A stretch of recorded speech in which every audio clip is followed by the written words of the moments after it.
7839 Oswego Road here in Liverpool, New York, corner Route 57 and Wetzel Road, right down the road from Avicolli's. Right there. So you have the opportunity here every single month to get to know your Liverpool Warriors as Wake Up Call brings you our sit-down conversations with them right down the street at Liverpool High School. Ryan Blackwell, good friend, known you for, I can't believe how many years I've known you now. It's been almost 10 years, right?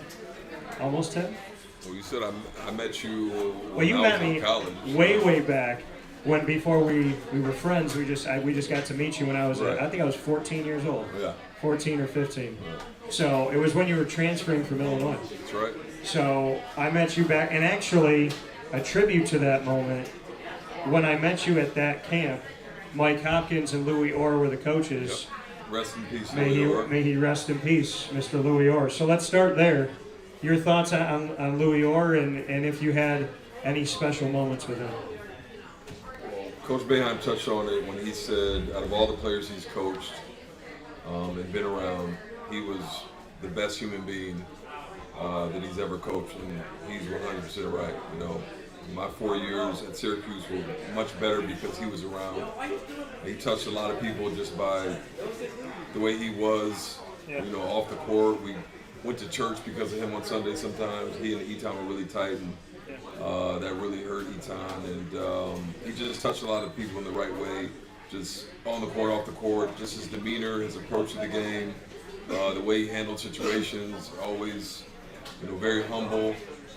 Told us about his experiences playing with the Knicks and the Pacers, and for a guy like that to be the way he was he was very special. You talked about obviously having him there on the staff and what that meant to you to have Louis Orr around. It was, I mean, it's crazy to think back on it and to think that with Jim Boeheim, that level of expertise and that caliber of a human being was there as well. It seems like anybody that played on that team was spoiled. For you to be a sponge and to learn from his time with the Knicks and the Pacers and everything he had done, and his faith in bringing you to church on Sunday and whatnot, what would you say is his legacy that he left with you? I mean, that's it. I mean, obviously a talented guy who went through Syracuse, played in the NBA, had a great coaching career as a head coach and an assistant, but you know, was always willing just to talk. We'd go to Cosmos, you know, every other Sunday, and we'd sit down and have breakfast together, and we would just talk, and I would just listen and ask him questions. And whenever I had down moments, he was always there to pick me up and give me positive, you know, inspiration, motivation, whatever it was, because he'd been there. We were kind of similar. He was a forward, kind of multifaceted forward that did a little bit of everything, and so we had a lot of similarities in that sense. But he just was great to be around. So for you to have that time with him and those memories with him, is there something in coaching that you can pass on to these guys from Louis Orr? I just think the way you treat people. You know, he just treated everyone the same. He was respectful to everyone. Didn't matter where you came from, what your color was, if you were good, if you were bad, if you were up, if you were down. He was always the same person, always, you know, just a positive person to be around. That's the best way I can say it. I remember the last time I spoke with him, it was during the ACC tournament, I believe. Him and I were talking. And to look back on that time, and I think I reposted that conversation we got to have. And I also remember when I was living down in Florida working at ESPN 1080, the team in Orlando, and I was standing in my kitchen area of the condo when I was talking to him, and I was in Kissimmee, we were on the phone, and he wished me a happy Easter. And I said, God is good. And he was like, yes, he is. And his faith, he always wore that faith outside of himself and just was unafraid about who he was and what he appreciated and what meant a lot to him. And I mean, what did that teach you, to be around somebody who was so strong in their conviction of who they are and what they're about? I mean, he led by example. And he was someone that, you know, we looked up to, inspired to be like. I think, you know, he had that personality that, like I said, we went to church and half the team was there because of him. And he just had that type of personality, which people gravitated towards him. He believed in who he was, but he didn't push himself on anyone. Yeah. It's like, this is who I am. I give you advice, you take it, you don't take it. And, you know, we admired him for that. Absolutely, man of God, and I appreciate that. So here with Liverpool boys basketball head coach Ryan Blackwell, the team has started out with 8 wins in 9 games. You heard Derek and Owen talk about how they felt like the expectation going into the season, start this hot, and to We had a setback in Troy in the Albany tournament against Schenectady. And when we were up and we just didn't play well towards the end, we turned the ball over. But we learned a lot. And we're a younger team. We have some guys that returned. But for the most part, we only really have 3 guys that played big minutes. Andreo, Bruce, and Jadir played me. This is their 3rd year varsity. Yeah. We have a lot of juniors. We have a starting sophomore point guard. So there's a lot of room for improvement on both ends of the floor. We have a big battle tomorrow against West Genesee, which is always a great battle and test for us. The rematch of the sectional championship last year, and they returned a lot of great players. So, people pick us or they pick them, or maybe Nottingham or maybe CNS. But like I tell these guys, you got to just work hard in practice, in the weight room, do the right things, be good to each other, build chemistry every day by just working hard and see what happens. You talked about that, a rematch of the championship. What do you respect about what Fred Kent has done? Because you've won a state title, and so has he here out of Central New York. Absolutely. Fred's done a great job, and he's gotten better and better, I think, since I've been at Liverpool as a coach. He's improved tremendously. And from what I've seen, obviously he's won sectional championships and a state title as well the year after us. So he's built that program and gotten better and better. I got to ask you about a guy you won that state title with. We've gotten really close. He's become one of my good friends, Charles Pride. And just what you could say about Charles and what he's done in his career, coming from Liverpool, moving forward, and ending up with the Bryant Bulldogs, and how he had just pushed himself in practice to get that opportunity to get out there and to be one of the guys that they trust on the team, that they want to put the ball in his hands. I mean, his evolution at Bryant is tangible if you just go back and watch and look at these past few years. So just what you could say about Liverpool alum Charles Pride. One of the greatest attributes of Charles is one who wants to win, but he was always willing to do whatever it took. Like there were games where he said, I'll score 8 points, but I'll grab 16 rebounds, dish out 5 assists, 4 blocks. He's just a competitor and just willing to do whatever it takes. Very coachable. Obviously, he's worked hard in the weight room. He's got bigger and stronger. But I think the biggest, he's just coachable. He's a sponge. He wants to listen. He calls me once a week or twice a week and asks me about certain things, about how he plays now, what he should do. He always takes advice from people who have been there. How's a guy like that made you a better coach? Well, obviously, it's great to see guys that have come through the program, grow up and become something better. But I think having conversations, I'm one that's always also a sponge, and I don't just believe that I know everything, so I've always listened to my players, and we have conversations. I can learn something from them. Obviously I have more knowledge and more experience, but at the same time, we're all we have one goal, and that's to win. So a lot of times it's just about building that relationship. And I think with all the guys, not just Charles, but all the guys, it's more than just the X's and O's. It's a relationship building. So, that's just where it starts. That coming from Ryan Blackwell, head coach of the Liverpool Warriors boys basketball team, here on site on location at Avicolli's on the corner of Route 57 and Wetzel Road in Liverpool, New York, down the street from Liverpool High School here on Wake Up Call. Ryan, you and I, as I had spoken about before, we've known each other since I was a kid. And we've gotten to build a friendship over many years here in succession. I remember talking with you when you were coming into the city and returning here to take the job at Liverpool. Reflecting on that moment, why did you take that job to become the head coach of Liverpool boys basketball? And what do you think that's done for you up to this point? Well, obviously, it was a great opportunity. It didn't work out with, which is now the Stallions, the Shockwave that we tried to get off the ground, and it didn't work out. Fortunately, because I've landed in a great spot with Ari Lieberman, and we have a lot of great support in the Liverpool district.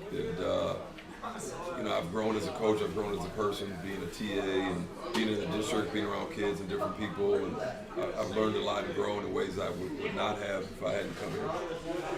So for you, did you ever think you would be working on building your own dynasty in Central New York after playing at Syracuse.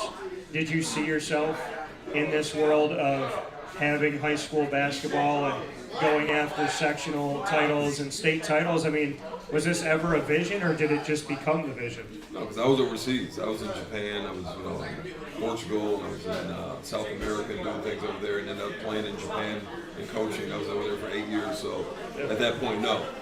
It just kind of happened like that. And I went to IMG after Japan and ended up coming back here, like I said, for the ABA, for the Syracuse Shockwave, and it didn't work out. And it was just an opportunity that I thought was really good. So you look at the team this season, you've heard the guys describe each other. How would you describe the environment specifically of the squad you have for 2022-23? Very competitive. Like I said, we're led by our third-year varsity guys. We're a very talented group. Juniors and, like I said, a fresh sophomore point guard and Freddie Fowler. But we also have, one of the guys you're talking to, Owen Michaud and Brady, and Owen Salinger, the lacrosse players too. So they bring that dynamic. Yeah, they bring that dynamic. It's very easy to coach them. Obviously, Derek Grimshaw has been in the program for a long time. Luka Latosha and Jason, and they all mesh well together for the most part. They get on each other in practice and they talk trash. And at the end of the day, they want to win the basketball games. And they understand it's going to take a team effort. It's not just about Andreo or Jadir or Bruce. We have to win as a team, and they're starting to really get that. And you've said that they're starting to get that. How has that maturation process, how quickly has it come for this team? It doesn't happen overnight. No championship team or good team is good right away. We went 26-0 that year. We won in 18, but that year started the year before. When we were building, we lost to Fairport in the state Final Four, and the guys came back as seniors and they were hungry. So it started at the beginning, it started in the summer. It happens every day in practice, in the weight room, with me bringing guys in and having conversations with them and building a relationship. It's not easy. It happens every single day that we're talking or doing stuff in practice. You heard them talk about trash talk. How much of it do you hear in practice? Is it tangible? And is there a lot of trash talk this year? It's a lot, but it's only from usually a couple people. Okay. It's usually Bruce Wingate and Jason Lawler who are going back and forth or talking to other people. Freddie gets in there once in a while. Dreo's the silent assassin, like a Tim Duncan. But it's usually just Bruce who gets everybody going. Okay, fair enough. And do you see a positive come out of that with that trash talk? Do you think it actually kind of pushes the guys? At times, but I have to pull him back and I have to reel the guys in when I think it's too much. It's okay because, I've played everywhere. I've trash talked and been talked to, and it's just the nature of the game. But when it gets, as long as it's not personal, it's just for the fun of the game. As long as after, we leave practice, it just stays there and they remain friends and teammates, and we're good with it. So you said you've been trash talked too, you've trash talked. Did you become a trash talker, or were you always a trash talker? I've never really been a trash talker. That's not my style or my nature. I didn't talk in Syracuse. I didn't really talk trash overseas when I played. It's not my style. I've had moments, but for the most part, I just play. For you, when we talk about trash talk leading into the mental aspect of the game, mental toughness is not just big in basketball, but it's big in life. How do you help train your team on mental toughness in the classroom, at home, when they're out, and when they're in a game? Just having conversations with them, making sure they understand that it's not always going to be easy. They're going to have setbacks, but that's part of it because I've been there and I let them know that I've been to where a lot of them are trying to get to. I've been through college, I've played professionally, I've coached, I've been around a lot of places, and you're going to have your ups and downs. But if they can, fight through those adversities, whatever it may be, they'll become a better person. So I let them know that. And it comes with hard work. If you're working hard in the classroom, if you're working hard in practice, doing what you're supposed to be doing, getting repetitions, doing extra stuff, you're going to improve and get better, no matter what. And that carries over into their daily lives. Why do you love coaching? I love the game of basketball, but I love trying to impart wisdom on these young men because because I think they need it. This is a critical time in their lives, and it's fun to build a team and build a program and build teams year after year, just to see, sometimes we're good, sometimes we're not as good, and that's just part of the process. And I think the biggest thing is the relationship building. I enjoy building a relationship with these guys that will go 10, 20, 30 years down the line, hopefully. And for you, before we get into rapid fire, do you get critical, like constructively critical of yourself and reflect each season and kind of see, okay, this is what I could have done, this is where I needed to pull back, this is where I needed to put my foot on the pedal a little bit more? Absolutely. You have to look in the mirror sometimes and, police yourself, and you have to, change, and, everything is a growth process. And me as a coach, any good coach will say, I need to coach better, I need to do this better. I always watch film after every game by myself, and I'll look at it, maybe I should have played this guy more, maybe I should have played this defense more or less.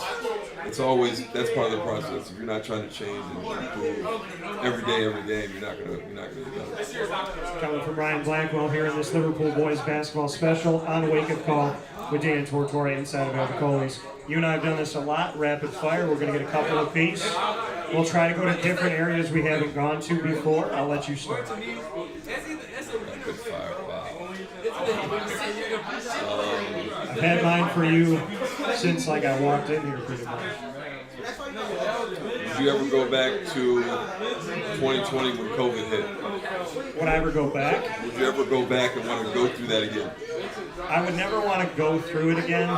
I learned a lot from it. I think there are moments in 2020 where I could have been a better person and a better man. So I would go back to those places and do better. But I wouldn't go back to the pandemic to experience a pandemic. But I would definitely go back to be a better person. My first one for you, since you've been a dad for a little bit here, and I've gotten to see that bundle of joy of yours and the pride you have in being a dad.